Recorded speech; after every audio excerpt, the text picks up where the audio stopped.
NRC bu oiro delimitation bu oiro census ki yamna mari leina banina census ki se hanna status se mayek sing na tamba mathau tae ba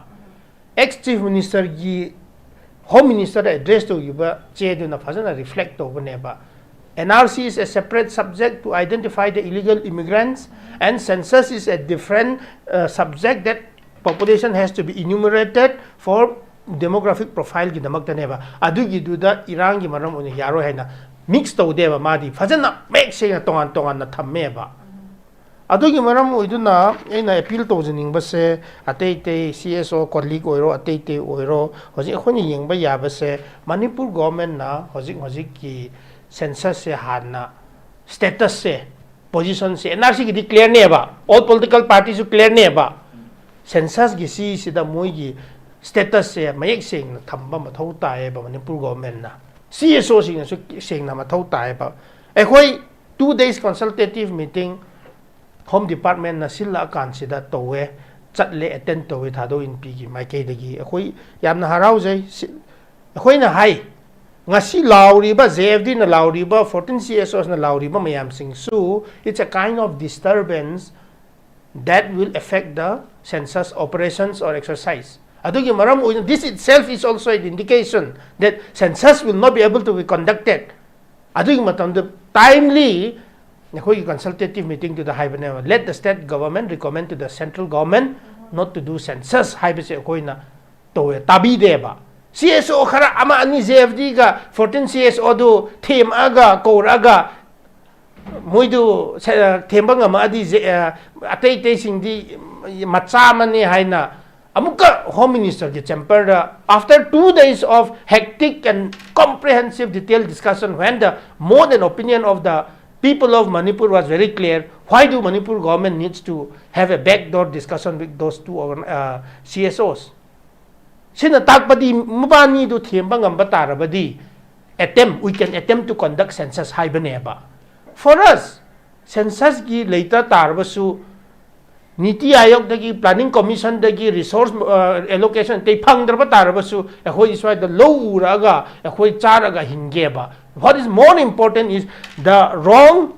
magdinatre but accurate oidaba Manipur gi asengba demographic profile du utloi do bodu ekhoi na tohanning daba yuane ba adugi maram oidun aran ba gi toba mutu da sige haisu dum siba tabane ba swai the low uraga dum charaga hingba yabane ba India dagi resource allocation da phangdra so dum yae ba adugumba phaudu khanla kanjna Manipur gi damak ta khoi khanga do because internal external dagi Manipur gi integrity unity se threat le ye ba sidagi ne ba problem se adugi maram oiduna let us be very clear about the idea of Manipur and the threat which Manipur unity social fabrics na Manipur gi multi ethnic states na leiri ba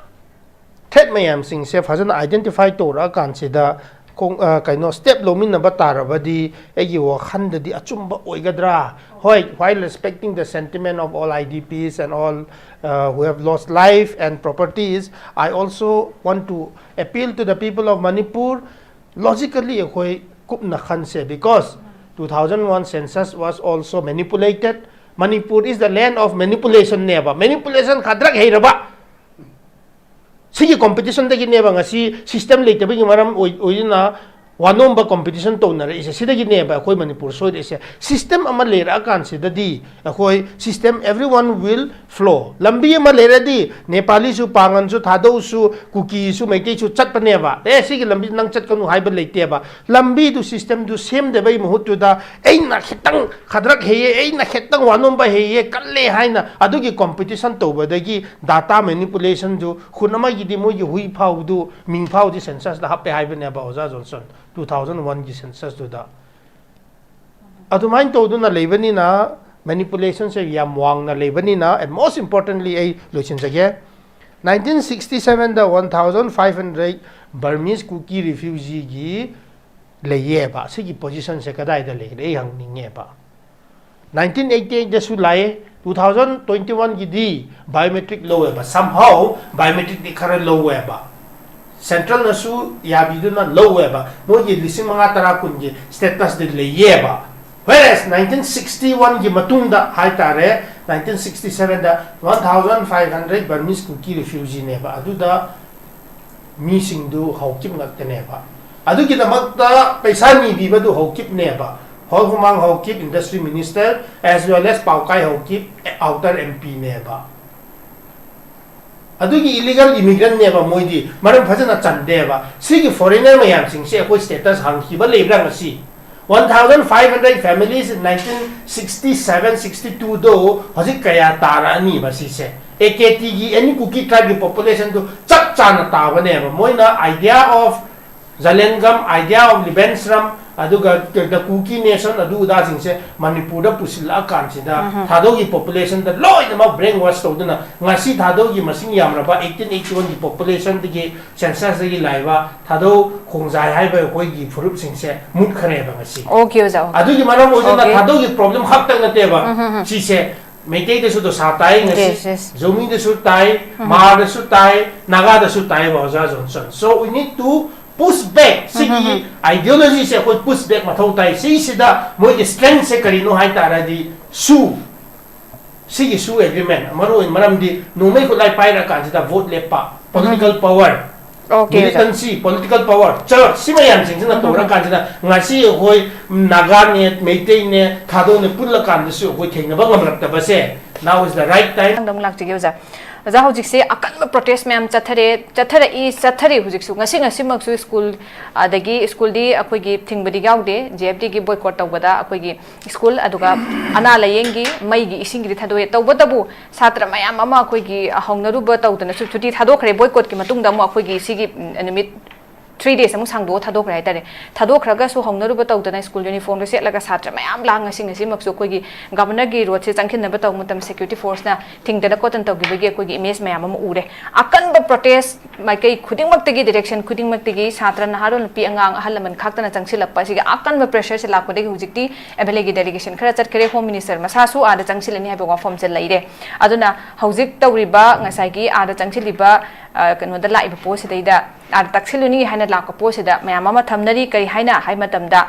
sigi akoi gi official ba formal adugumba nainara matungda adugumba submission ama official statement ama tawdaba taragadi akoi gi political decision na dum leiki taragadi masi poche amu process to muk ontorak matamda preparation ami wat private firm ju mayam am lei adui taragadi only when praja gi pressure la akan ada chat pe pot on makha oina ubasina makhoi ya tak chat li poche kya ma hai yandun ha poche mu leire aduga masigi poche koina politically adugumba akoi gi define to boya ba hai tare adugumba pot oina muksu nakanam su puthong ngari hai tare jai mota kamai tham bining uza sigi NRC hai bese update hai bese handaki SIR da khara hai phet mane procedure se mapping hai tare ko hojik ki leiba existing ki nisuga 1951 da NRC ki register da hai tare duda family members sinduga hojik leti riba mi sing se mapping to na gado ne pa mapping to bang ngam da ba mi sing gi do by default da dum foreigner dum ta ki de ko se Assam gi to ba pot sina 1951 ki data ma leje 1974 ki data voter ID duga mapping to ra khan sida legacy data ma se me ba bu ki data ni mutung na mayam sing se population mayam sing mapping to ne ba adumai na mi se detect to ra khan sida NRC update to my pagani pa now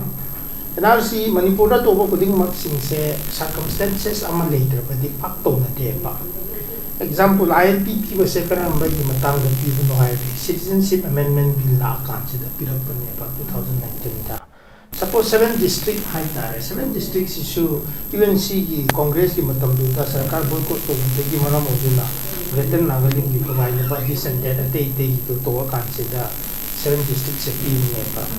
aduma do na handa ki NRC su kasi ngati NRC se ko komi ga UNC meitei ga naga hai maro ba kesu ya na ba Manipur ki matang la adis pun de ba ni se pulla kan sida ko komi ga UNC sina matam de ngak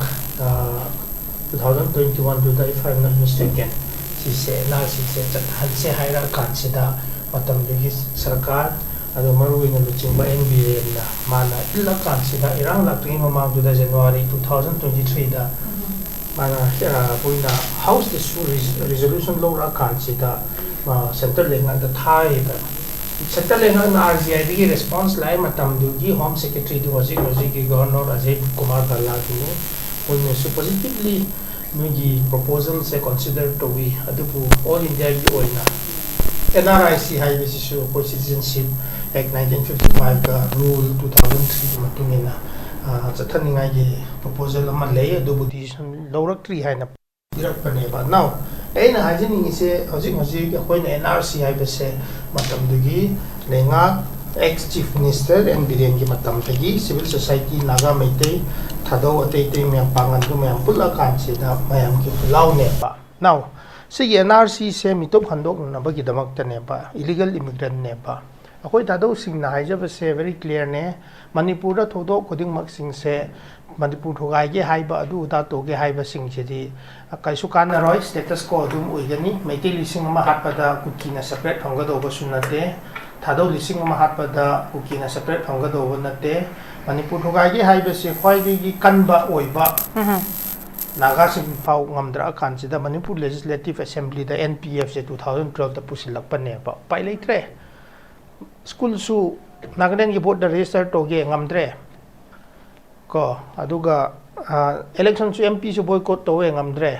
MLA su boycott towe ngamdre ADC su first time 2010 da boycott towe ngamdre ngamdra consider what they have to do NPF se 2012 first time election da pusila panepa now they have got 5 MLAs and they are a part of the Manipur Legislative Assembly ngak na tana Manipur ki deputy CM su NPF se moina pai banepa Manipur se thogai ba ngamoy haibe gi di chawthok na koina haibe nepa adubu the issue of illegal immigrants mito haiba sidi dum lehi gani ba doi tarudi kamaina solve to batai koi machine wari sana bata bane ba koi machine puktel sing na ba mathau tae ba population growth lei masing hengat lei yes it is related to illegal immigrant yes kungi masing hengat lei yes it is related to illegal immigrant yes everything is directly proportional yaninge but how do you resolve result of mathau tae ba hojik ki census gi ama lakpa gi maram oiduna census ki 2027 ki circumstances na NRC gi se kanna in bane ba hojik ki mayam singi kaino mayam sing se adubu ahoi thado gi mai ke gi hojik NRC to se mayam sing se mapim to thoki se 1951 gi mi duga 2026 gi mi se khandok na se yare phai census to se yai phai hojik to Meitei di lamboy kong nang kong da legan ya kampat da legan ni ba more da leroy ba kampopi da leroy ba Oza Johnson so sampu da leroy ba du mimit tu da kuki super te occupied territory Manipur Hogai hai ba ideology sing du na noi gi census se pak thok kan ni ba tu inga 2027 census da meitei se ching da ta da ni kai du mai da meitei ching da ta de hai ra kan ni ba du gi data do legitimize to se hai bra adu gi du even if NRC is conducted census ki se koi gi hojik ki oina IDP le nge si da law and order sina su ya de pa Manipur khan se hai di Manipur gi khan se ama gi sai gi organization sai gi group gi khan se hai di ama ne ba Manipur gi ne ba ina hojik ngang jere ise until and unless IDPs goes back to their respective residents original permanent resident do handling how can you say that this census is the true demographic report or the true demographic profile of Manipur. Manipur gi asengba demographic report ni aina kamai na koi haigan ni pa adogi maram oiduna hoi illegal immigrants so khandok se lo ya jai be khoi gi but to godobu NRC jo muka to ki se census muka to ki se adogu any Kuki tribe have it anywhere from the world prithvi goding mak tagi Kuki ni haiba mi sing se adum leiba tarabadi adudi Thadou lon muka ngangani Thadou gi phi muka sit kan edu Thadou sing na dum badnam dum pi gani ba sigi categorization se no thok ta su ya de hai bene ba koi na jari se atam du Manipur sarkar en biren di sarkar na 2018 da lo thok na ba gi damak ta decision low kre 2023 da low kre adu da gi ne ba hoji maro ina any Kuki tribe gi MLA Manipur gi aseng ba honorable MLA oiramba yamna senior congress member ba TN Hokip sama Thadou ne ba adubu magi da pali ba pawli ne Hokip di any Kuki tribe ne ba ahoi gi sen pura mix to ro kan che da koi ngasi ka kong loi chai ba se simayam sing sin ne ba how they are invading how they are intruding the system in the absence of proper SOP standard operating procedure for issuance of scheduled tribe certificate later. Kungi village authority ki certificate lo hire notified oidaba village authority certificate da ma se agi khunda tae Thadou tribe certificate any Kuki tribe certificate pure so dum piba yaba and then get scheduled tribe hire se Indian citizen ki status natro Indian citizen na tababu scheduled tribe pi gadra pi roi ba dudi Kuki hire di Burma da su kaino indigenous nate Manipur da su nate handa any Kuki tribe hong badagi oiba yawane adudi dum lakani ba doi tarabadi Manipur the issue of illegal immigrant will not be resolved until and unless any Kuki tribe is removed and foolproof mechanism ama procedure ama scheduled tribe certificate issue to by the PO sineba koi na hijar is let us stick to the ground core issue din ba koi na kaino to se haibe se ngasi solely ba se kai gino hai taradi Manipur gi sarkar irrespective of Congress or BJP authority se accept to bangam de ba gi neba mayam sing sina mapandagi lapami sing sina akoi mayam sing se loi namak sanaraga leiba se example PS Hawkip he is not a Manipur origin he came here and he is a part of the talks keno gi president oye de now also then he is running all the show here akoi longi hanadagi 100 years of residence in Manipur akoi wangam bangam de dana khara chongtho kanjida masu Hawkip ne masu Kuki ne hai na adum level to re adu that doesn't solve any issues. Kasi ako na tanggat liba mayam sing se emotional di matam niya. Yes, because we have lost life, we have lost property, we have lost memory, we have lost everything. Yes, emotional ubedi ay should respect those eight. Adubu, let us be logical also. Pragmatic so dum oiseba. Where is the fall line? Fall line di karay da tagi hay di sarkar hay ba sarkar sina you see, census is happening in Ferzal, census is happening in Chochampur. Are they not a part of Manipur? Adu di nungay na moy census logani, adu di tampak sa lohog dre, abu moy logo dura may tema tayaw roy, adu di demographic profile du lan kaya na report do. And then sige, data yi report say lale hay na icha shusing na dum hay ka do ribra, or kukising na chumbane hay ka do ribra, kamay na koy pao kumpigin na watung nila ka do. So, the onus lies on the responsibilities the 5-man soccer cabinet. 5-man soccer cabinet sina census to ba yadi hayo ba. Ex chief minister gi NBRM gi kaino do phajin na pae ba ma gi social media da update. He is apprised to home minister the competent authority. Phajana census gi to law and order gi maram oduna census se yithop yu hai ba. He doesn't mix with NRC because NRC mai matam gi do the hanari taga lapaneba. NRC is a separate subject, but census se masuk pam deba. Karigi true demographic report do utloipa. Now, Manipur demographic imbalance lai hai se karai de ko yenge. We are doing comparative study from census of India. 1951 digi 61 71 81 census gi report gi matungi na koi na data do inga consider prima facie di even data sing si inga consider di demographic imbalance le hai khidai ne then hoji ki data gi census gi data do 2027 gi census data do yengo matam sida where is maintain the hills leiroi ba leita pa matam du da demographic imbalance adu da hai ba sing do Kuki gi damak ta di Manipur thoga gi hai ba gi damak ta di propaganda hoiro weaponize adum season na gani okay adu gi maram oduna I draw the attention of the government maru ina Manipur government se hoji pali ba honorable chief minister nam Khem Chan mana luchingi ba council of minister manga si sina fazana decision maloro adugi decision to convey to ro azik DC SDO mayam sing so training cancel to khre ekoi sarkar sina pangthok ka do ngamoi do man khre haina inclusive of all hills districts census gi matang si sina matam khare gi ekoi gi state gi leiriba agencies machineries mayam sing sina census e pangthok pangamoi na athu bada convey to central government okay thank you so much Howzik lai post da akoi jamchume akoi gi border state to sulai mandada masida sangsilak pa akoi gi illegal immigrant me sangsilak akan se da laisilak pa mo gi lam tansilak pa even akoi gi people representative or akoi pot memam like it's a very akoi gi am chawba big threat ne haitare ana sigi matang ki da akoi gi yamna government ki oiba yam taksin ga da yam tangai fada bam leiba sigi pot si center gi kano manung da akoi gi restricted sphere of power hai tare sigi potamai authority de lai bendana center na kan state lai ngak na masida yam kan taksin begi tangai fada ba makakti adumak leiri aduna masida sida asigumba tangai fada begi leiba marak sida mayam na tamam na ba question am hanganing se makhoi gi marak kita punna decision da laura kana ada pi begi wafam tangsin begi hakam genuine oina ada moina taksin lagi ha wafam sida question mam lai hana former chief minister na chatlura ba adu halaga mna khara mamu chatpa ana hana dagi chumoi marak tagi koi gi kano oiba ama khak oiba exclusive akoi decision se low the bagi pot am kakse inclusive oiba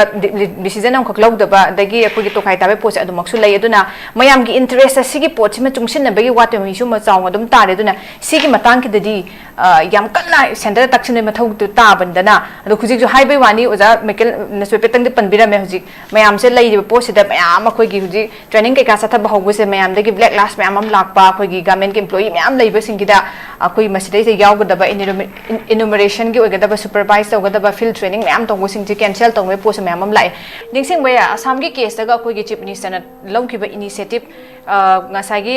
atop ga compare to da bida asam da suki matik mathau ta ba dakar lai ba duna ma samak naga initiative laura kan daga adu gi NRC initiate tong na bi gi tong ki ba tangka ka to koi ningsing baya hai tare masi se akoi gi puna mo state whole of state gi marai ba lep ka da ba indigenous akoi gi lai ri ba sing sigi masi protect tong na bi gi adu gumba yam maru oi ba koi khulai na daga pambai ne hai tare tung koi na masi safeguard to hong na bai damakta ana sigi akoi gi chang si yaura hawada kari gi damakta akoi government na masidai sida akoi gi concrete step NRC gi demand si masi sida akoi gi ngam da bai pot na ma prevent to hon be mom ka uri pe se kai no hai bo hang ki ja ma ke lak gi ja aduna government gi sigumba delay taw mong se koi already han su khang state government chi mapangan son bai state convince taw ngam dabra a delhi chala kem ta hai ngam dabra ka dawe bo hang hanjin wahang jam jam hang la eduna masi se legal or administrative challenges ka lai la na te hara kana political will what pe obe la ka gi damak ta NRC ki posi ma khoi da yamna road map ama implement taw na bi damak ta sorry masi gi clear line timeline ama khak ada taksil kana pi bangam da be pose hai tare kamai thambi ni oja mi amase keno khau tin manga thangat ta do mi se masak yeng kan da dum khang ne ba hozik 5 men soccer si kamai ne ya ga ni ba sigi ko to se su ya roi ba present government se na hozik delhi da MLA sing se NRC ki damakta pressure pi na bagi damakta thai ba but mayam saw wasina census ki operation ki activities mayam sing se adum chathaba gi maram oju yes saw base hin ka tapane ba sigi se han na thing ba mathau tai ba hozik ki oina adu thing rabadi protest adum chathagi gi ni ba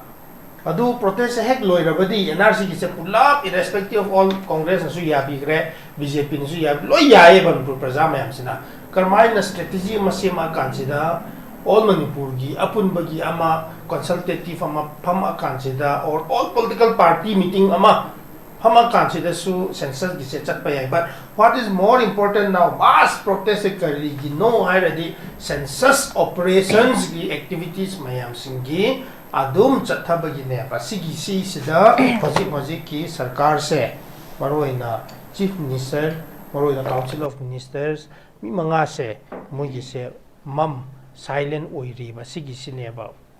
kwai gi lu ba se is this a show of incompetence incompetent oye hai ba se sora hoji ki chathari se sinat oira moi ba so do gi maram oiduna the position of the government on census operation needs to be very clear hojik yamna clearly thamba mathau tai ba ngasi su muka satri mayam sing unei ba si da census gi wafam se muka thamde ba only what NRC khatang ne NRC di hanna ex chief minister and Biren gi matam dagi ma ye thakta ga lakpane ma gi personal capacity ngarang na hansi union home minister misada a price to ra ga chatpane ba ma se he used his connection with union home minister Amit Shah for the benefit of the people of Manipur hojik paliba sarkar sina aduna su state central gi relationship khang dabra khoi se sidagi ne ba show of incompetence oibra hai na hangse ri se adugi maram oiduna CSO sing su khara chatle karino aina hangjaning badi memorandum of understanding amagumba agreement amagumba center ga CSO singa toraga NRC togani haina adugi agreement du puraga laoba census to haloba demographic imbalance do ngasai hiba do meitei dia kampat da lomboy konang kong da IDP da lera kansida what is that census adu census bu manipur gi interest gi unity gi census ra oiroi ba singmayam singse khoi khangdana ya na manipur ning ba sarabadi ai na ngak pane ba ta seng na di I want to challenge ai hardcore manipur ne I stand for manipur ne manipur gi damak ta ai isat hakchang thawai kak thage hai ba mi singse ai na challenge to ning bane ba adogi maram oiduna ta seng na di problem se illegal immigrant ne ba illegal immigrant du thidop pa mathau tai adugi damak ta NRC hai bese Assam da tobagum du ekhoi jesu tobin na bagi technicalities or administrative political will atei te mayam sing se opposed to ba amata leita bani na ngasi phau ba si sida ekhoi pulap na takmin na ba mathau ta bane ba adugi maram oiduna hojik mass protest le hai na NRC gi damak ta chatle Delhi da chatle hai ba sing se 0 plus 0 equal to 0 oibaga chap mana bane ba 0 se 100 times tin syllabus 0 tagani ba free full oiroi ba maram di kuki gi separate administration tan ba koi na manipur kairo hai ba khangna false hope mayam da pi ba gumne ba hojik gi Delhi gi khong chat ka rak chat lokana roi ba swaida I ho quite this how riba mayam sing se kari gi no ai tar adi manipur gi illegal immigrants gi mayam gi issue gi maram oiduna NRC bu oiro delimitation bu oiro census gi yamna mari leina banina census gi se han na status se mayek sing na tamba mathau tae ba ex chief minister gi home minister address to gi ba che duna phajana reflect to bane ba NRC is a separate subject to identify the illegal immigrants and census is a different subject that population has to be enumerated for demographic profile gi damak ta neba adu gi du da irang gi maram oni yaro haina mix to deba madi fajana make se tongan na thamme ba adu gi maram oiduna eina appeal to jining ba se atei CSO colleague oiro atei oiro hoji khoni yeng ba ya ba se Manipur government na hoji ki census se hanna status se position se NRC gi declare ne ba all political parties to clear ne ba census gi si sida moi gi status se mayek sing na thamba mathau tae ba Manipur government na CSO sing na sing na mathau tae ba ekhoi 2 days consultative meeting home department na silla kan sida towe chatle attend towe thado in pi gi maikei dagi ekhoi yamna harau jai ekhoi na hai ngasi lauri ba JFD na lauri ba 14 CSOs na lauri ba mayam sing su it's a kind of disturbance that will affect the census operations or exercise adugi maram this itself is also an indication that census will not be able to be conducted adugi matam the timely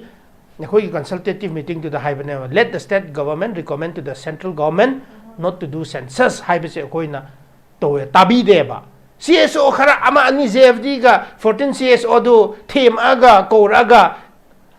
moidu themba ngama adi atei sing di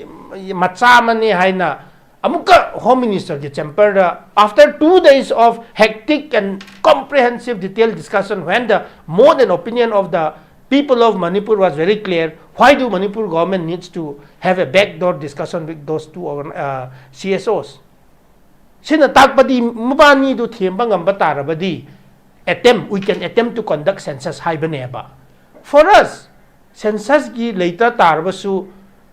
niti ayog dagi planning commission dagi resource allocation te phangdraba tarbasu ekhoi iswai the low uraga ekhoi charaga hingeba what is more important is the wrong magdina threat but accurate oidaba Manipur gi asengba demographic profile du utloi do bodu ekhoina to hanning da ba yuane ba adugi maram oidun aran ba gi to ba mutu da sige har so dum siba ta ba ne ba swai da lo uraga dum charaga hingba ya ba ne ba India dagi resource allocation da phangdaba so dum yae ba adugumba phaudu khanla kanjna Manipur gi damak ta khoi khan ga do because internal external dagi Manipur gi integrity unity se threat le ye ba sidagi ne ba problem se adugi maram oiduna let us be very clear about the idea of Manipur and the threat which Manipur unity social fabric sina Manipur gi multi ethnic state sina leiriba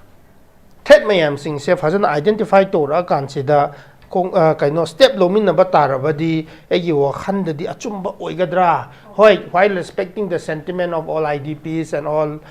who have lost life and properties, I also want to appeal to the people of Manipur logically because 2001 census was also manipulated. Manipur is the land of manipulation never. Manipulation kadrak heiraba. Sige competition dagi neba ngasi system later bagi maram oina wanomba competition to na is sida gi neba koi Manipur so is system ama lera kan sida di koi system everyone will flow lambi ama lera di Nepali su pangan su Thadou su kuki su maitei su chat pa neba sige lambi nang chat kanu haiba leite ba lambi du system du same de bai muhutu da eina khitang khadrak heye eina khitang wanomba heye kalle haina adugi competition to badagi data manipulation du khunama gi di mo gi hui phau du ming phau di census da happe haiba neba oza johnson 2001 gi census do da adumain to do na lebani na manipulation se yam wang na lebani na and most importantly ai loichin jage 1967 da 1500 Burmese Kuki refugee gi leye ba se gi position se kadai da le re hang ninge ba 1988 da su lai 2021 gi di biometric low ba somehow biometric di khara low ba Central nasu yabidu na low ba mo gi lising mga tara kunji status de leye ba whereas 1961 gi matunda haitare 1967 da 1500 Burmese Kuki refugee ne ba adu da mi singdu hawkip ngakte ne ba adu gi da magta paisa ni bi ba du hawkip ne ba Hawkumang hawkip industry minister as well as Paukai hawkip outer MP ne ba adugi illegal immigrant ne ba moidi maram phajana chande ba sigi foreigner mayam sing se ko status hangki ba lebrang asi 1500 families in 1967 62 do hoji kaya tara ani ba si se AKT gi any Kuki tribe population do chak chana ta ba ne ba moina idea of